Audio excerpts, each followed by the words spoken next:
Aktualno na Radiu Evropa 05. Evropski poslanec iz Slovenije Franc Bogovič je za slovenske sadjarje in zelenjadarje organiziral dvodnevno strokovno konferenco v Belgiji z naslovom Sadjarski in zelenjadarski sektor v Belgiji in Sloveniji – ekonomski izzivi za proizvajalce. Bogoviča smo po zaključku vprašali, kako je zadovoljen s konferenco. Vesel in ponosen sem, da je bilo na avtobusu, ki se odpravil v Bruselj, dovolj ljudi, ki zagotavljajo kritično maso, da lahko na področju organiziranja kmetijstva v Sloveniji naredimo korak naprej. Na avtobusu so bili predstavniki ministrstva, Kmetijsko-gozdarske zbornice, Zadružne zveze, Gospodarske zbornice, ključni predstavniki predelovalcev največjih slovenskih podjetij, zadrug z področja sadjarstva, zelenjadarstva, inštitucije znanja iz fakultet, srednje šole in tudi predstavniki nekaterih občin, seveda tudi mediji, ki ponesete glas po Sloveniji, kar je zelo pomembno. In od teh ljudi je usodno odvisno, ali bomo sledili primeru dobre prakse, ki smo danes in v teh dneh videli tu v Belgiji. Evropska kmetijska politika ponuja okvir, ki se ne zajeda v lastno ovojnico države, ampak je na razpolago na letnem nivoju 900 milijonov evrov za tiste, ki se na področju sadjarstva, zelenjadarstva dobro organizirajo in koristijo sredstva za promocijo, za razvoj, za to, da proizvajalci več zaslužijo in da se ta panoga razvija. Sam verjamem iz interesa, ki je bil pokazan med temi obiskovalci, da je to narejen tisti prvi pomemben korak, da bodo pa v prihodnjih mesecih sledili naslednji koraki in da se bodo uresničili cilji, ki sem jih zastavil in jih konec koncev tudi postavil kot izziv obiskovalcem, da imamo v 2 letih 3 organizacije proizvajalcev na področju zelenjadarstva, najmanj 1 do 2 na področju sadjarstva, da bomo v tem finančnem obdobju 2014-2020 izgradili tudi potrebne infrastrukturo, logistične centre, hladilnice, predvsem za področju zelenjadarstva, kjer je velik primanjkljaj, in da bomo tudi v oporo temu izgradili vsaj 1500 hektarov namakalnih sistemov, ki bodo namenjeni pospešitvi proizvodnje sadja in zelenjave. Cilji niso skromni, so pa zagotovo uresničljivi, odvisni pa od teh ljudi, ki so bili z nami tu v Bruslju, ali bomo čez nekaj let dejali, da sem postavljal pravilne, uresničljive cilje ali ne. Naslednji korak je pa samooskrba. To je del samooskrbe. Povečanje proizvodne, organiziranost, to je samooskrba. In v tem primeru smo govorili o 2 sektorjih, o sadju, zelenjavi. Veliko se ukvarjam tudi s področjem sladkorne pese, kjer bodo tudi sledili naslednji koraki, in poskušal bom čim več praktičnih rešitev, ki so uveljavljene v Evropski uniji, prenesti v slovenski prostor, in sam se jemljem to poslanstvo. Ne neko veliko politikanstvo in visoko politiko, ampak tisto, od česar imajo tudi ljudje koristi. In če bomo pridelali več hrane, če bo več delovnih mest na podeželju, v teh panogah, kjer smo tudi lahko zelo konkurenčni, bo naše delo opravljeno in mislim, da bomo tudi uresničili svoje poslanstvo in svojo nalogo. Evropskega poslanca Franca Bogoviča, ki je v Bruselj peljal avtobus predstavnikov naših sadjarskih in zelenjadarskih podjetij ter predstavnike kmetijskega ministrstva, smo v nadaljevanju vprašali, če ga ministrstvo podpira pri njegovem projektu. Pogovoril sem se tako z ministrom, ga povabil oziroma predstavnike ministrstva. Vesel sem, da so z nami 3 predstavnice ministrstva, vključno z pomočnico direktorice direktorata za kmetijstvo, in to je prvi porok in pogoj za to, da ministrstvo zaenkrat posluša in da je z nami. Predstavitev, ki je bila tudi narejena v Evropskem parlamentu, govori o namerah, da gremo v to smer. Vsi skupaj, tako predelovalci, kakor ministrstvo in vsi odgovorni za to, pa bomo morali še v prihodnjih mesecih trdo delati, da bomo v naslednjem letu organizacije proizvajalcev tudi ustanovili. Ali je Slovenija torej lahko eden izmed velikih igralcev na sadjarskem in zelenjadarskem trgu Evropske unije? Slovenija je relativno majhna država, vendar na posameznih proizvodnjah se znamo dokazati. Sam sem sadjar, ker smo sadjarji organizirani preko skupine Eurosad, se naša jabolka prodajajo tudi v Dubaju in v Londonu na skandinavskem polotoku. Tako da možnosti so in te panoge, kot so sadjarstvo in zelenjadarstvo, so panoge, za katere so potrebne relativno majhne površine. To je že kmetija z 2-3 hektarom zelenjadarskih površin, 6-7 hektarji sadjarskih površin konkurenčna in ustvari celo delovno mesto. Ni tako v govedoreji, v poljedelstvu, kjer so potrebne desetine, stotine hektarjev. Tu pa imamo to možnost, imamo dovolj sonca, imamo dovolj vode, ki sta druga dva osnovna pogoja za to panogo, in to, o čemer smo govorili tu v Bruslu, to je to, kar nekateri mogoče malce na pamet govorijo o spodbujanju zadružništva v Sloveniji. Tu je treba biti konkreten, jasen, vedeti, kaj hočeš, imeti za sabo konkretne ljudi, ki se bodo tudi tega dela lotili. Tako da zadružništvo je oblika, ki ima perspektivo, in danes smo slišali, ni vsaka zadruga organizacija proizvajalcev, vsaka organizacija proizvajalcev pa je zadruga. Tako da v tem delu imamo tudi o tej obliki organiziranja, okoli katere se v zadnjem času v Sloveniji, hvala Bogu, zelo veliko govori, zelo praktične primere, kako je treba delovati. Na konferenci v Bruslju, ki jo je organiziral evropski poslanec Franc Bogovič za slovenske pridelovalce sadja in zelenjave, je sodelovala tudi Marjeta Bizjak, direktorica direktorata za kmetijstvo na Ministrstvu za kmetijstvo, gozdarstvo in prehrano, ki je po konferenci dejala: Naloga ministrstva pri tem je, da pripravi pravne podlage. Prvi korak smo naredili, da smo pripravili pravilnik o priznanju organizacije proizvajalcev v sektorju sadja, zelenjave, oljčnega olja ter hmelja, kjer smo določili pogoje za samo priznanje in za kaj pravzaprav organizacija proizvajalcev mora izpolnjevati, da bo priznana. Druga naša naloga je, da bomo pripravili nacionalno strategijo v zvezi s tem in pa tudi uredbo o izvajanju teh operativnih programov.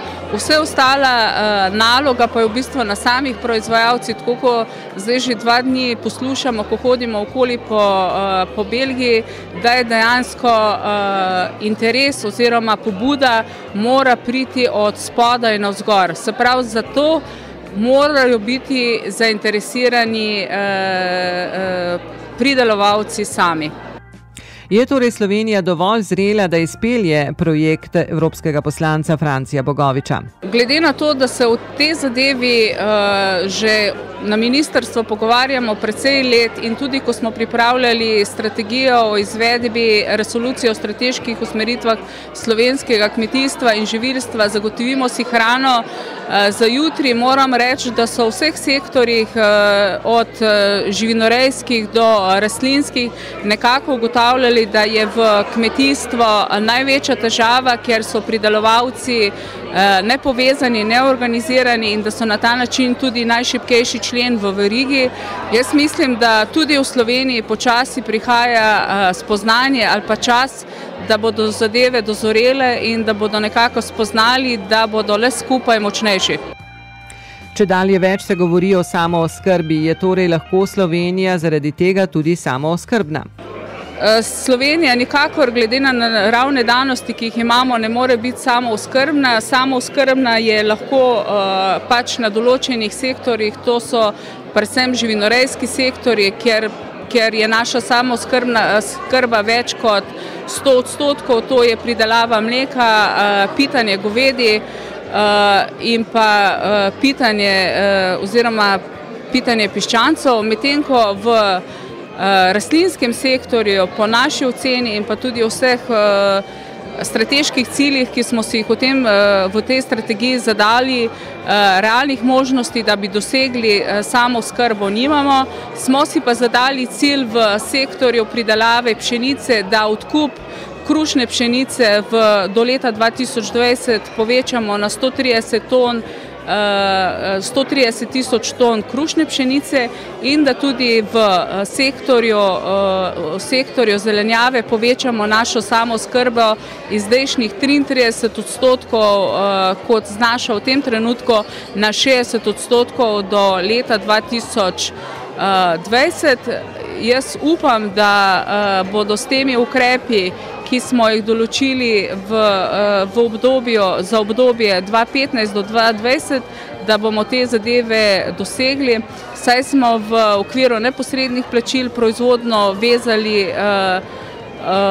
podpore za pridelavo zelenjave, da dejansko imamo možnosti ustanavljanja organizacij proizvajalcev v prvem stebru in da smo tudi določene ukrepe v okviru programa razvoja podeželja nekako določili v tej smeri, da bodo določene prioritete imeli ti proizvajalci v sektorju zelenjave. Organizator konference z belgijskega strani je bil Guy Claessens, ki se je takole predstavil. I am Guy Claessens and I work as a private person for a lot of producer organizations in Europe, mostly in the region of Belgium, the Netherlands and also Ireland. And what we see here in this region, on Western Europe, that the producer organizations became quite famous, and it was also a model for Europe. And so nowadays I think also other countries in Eastern Europe are ready also to accept all these rules from Europe, and they will receive a lot of subsidy on the level of investment, but also on the level of personal costs, if they are prepared to get involved in the new regulation of Europe. But I think there are a lot of possibilities for them nowadays, because if you look to the buyers and the supermarkets, they will also become bigger and concentrated.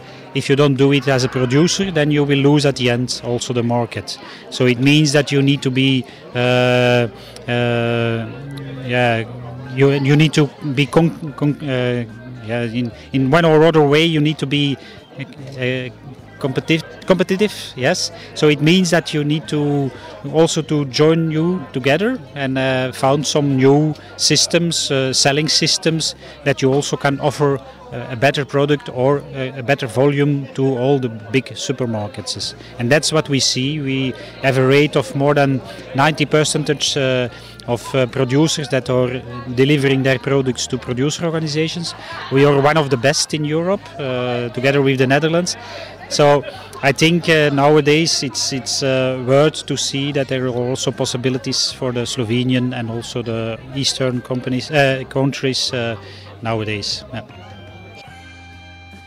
Ali torej obstaja tržna niša za Slovenijo, da bi prodajala biološko pridelano hrano? Yes, I think that there is a big market for the organic farming.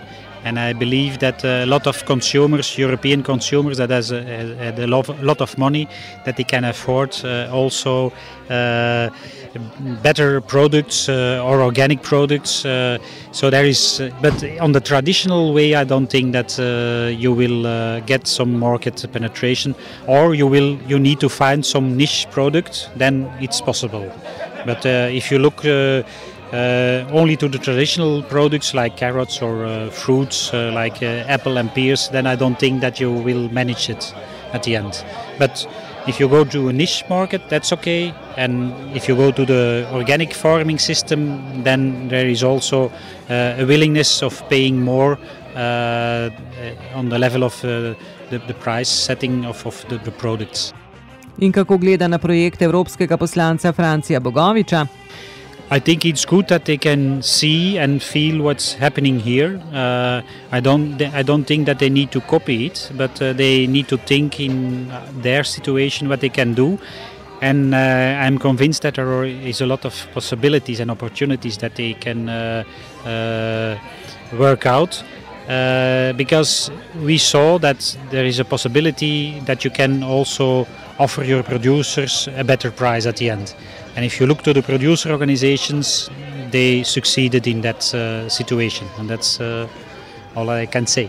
Oddajo sva pripravila Jani Kržič in Jelena Stepanovič. Aktualno na Radiu Evropa 05.